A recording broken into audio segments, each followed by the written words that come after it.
Hi guys, John here with the Movie Blog for another installment of my video blog. You know, G.I. Joe just recently won the box office this past weekend, making just over $50 million opening weekend. $50 million.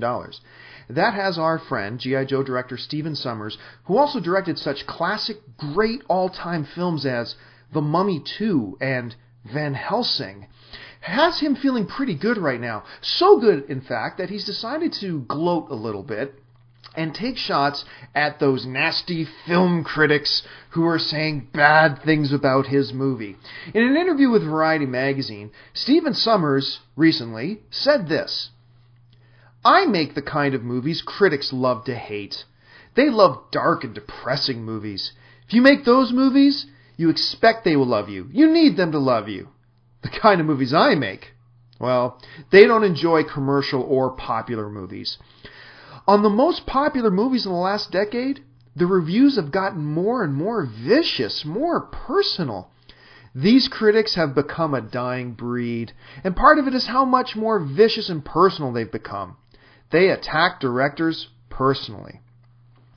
Now, the first thing I'd like to point out is that, G.I. Joe made a little over $50 million this weekend, and that's good enough to come in first place, and that's got Stephen Sommers feeling really good. However, it should be pointed out that a deformed monkey with Tourette's syndrome could have directed G.I. Joe to a $50 million opening weekend. Let's put this in perspective. A couple of years ago, while I was on set of the Transformers, one of the producers, talking about G.I. Joe, now this is before G.I. Joe even got greenlit, but talking about G.I. Joe and the potential of a G.I. Joe movie, directly said that any summer blockbuster film with the name G.I. Joe attached should minimum pull in $50 million. Well, congratulations, Stephen. You achieved the minimum. Now, to keep this also in perspective, The Transformers, also a cartoon-based movie coming from a cartoon of the 80s from the same era of G.I. Joe, G.I. Joe, which was just as, if not more popular than Transformers, Transformers opened as a movie and made over $70 million. G.I. Joe opens and makes just over $50. How is that something to feel good about? I'm sorry, like I said, Deformed Monkey could have directed this thing to a $50+ million weekend, or even worse, I could have directed it to like a $45 million weekend. That's pretty bad, dude. Also, this whole idea that movies like G.I. Joe or whatever are critic-proof is absolute nonsense. I was talking to a rep from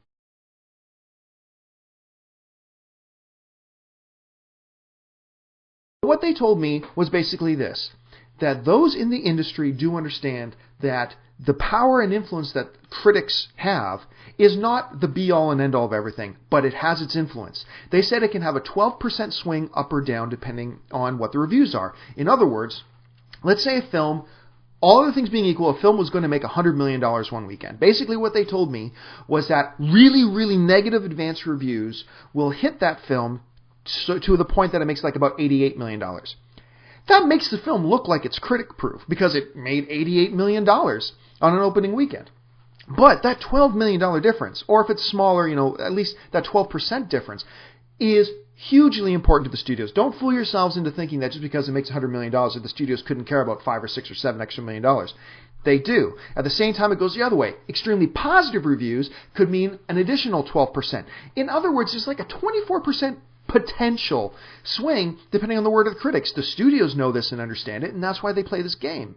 But one of the more interesting things that Sommers said in his little comment is about how critics hate popular movies. Critics hate commercially successful movies. Now, the movies that I make, I'm Stephen Sommers, they just hate my kind of movies, popular or action or whatever films. They hate those movies. So, it's okay that they hate mine because they hate all popular and commercially successful movies. Well, Stephen, I got to admit, I have to agree with you on that. After all, look at this year's Star Trek, which is hugely successful. Oh, Star Trek got a 95% Rotten Tomatoes rating? Well, look at a cartoon like Up. Up got 97%? Well, what about a silly little comedy like The Hangover? 80%. Well, dumb cartoon comic book movies like, say, X-Men or... X-Men got 80%? X-Men 2 got like 90? Spider-Man 90%? Spider-Man 2 93%? Well, okay, well, surely the most popular and most successful financially film of this decade, which are the films you're talking about, Stephen, in your quote, surely that one must have, flopped with the critics, right? I mean, The Dark Knight probably got somewhere... Oh, The Dark Knight got a 94%. Iron Man 93? Well, what about uber geek movies like The Lord of the Rings? 92, 96, and 94% collectively? Well, gosh, Stephen, when you say that all popular and financially successful films are films that critics hate, I gotta ask, what films are you talking about? Basically, directors of bad films, like Stephen Sommers, try to play Obi-Wan Kenobi. They don't want you to listen to impartial third parties, online film critics or something like that, who have no vested interest whether a film does good or bad. They don't want you to listen to them. They only want you to listen to the corporate marketing machine. That is the only voice they want you to hear. You don't need to listen to Neil from Film School Rejects. You don't have to listen to Frosty from Collider. Look at this shiny trailer we spent $15 million on. You will obey your corporate masters and believe only what we tell you. That's basically what Stephen Sommers wants you to do.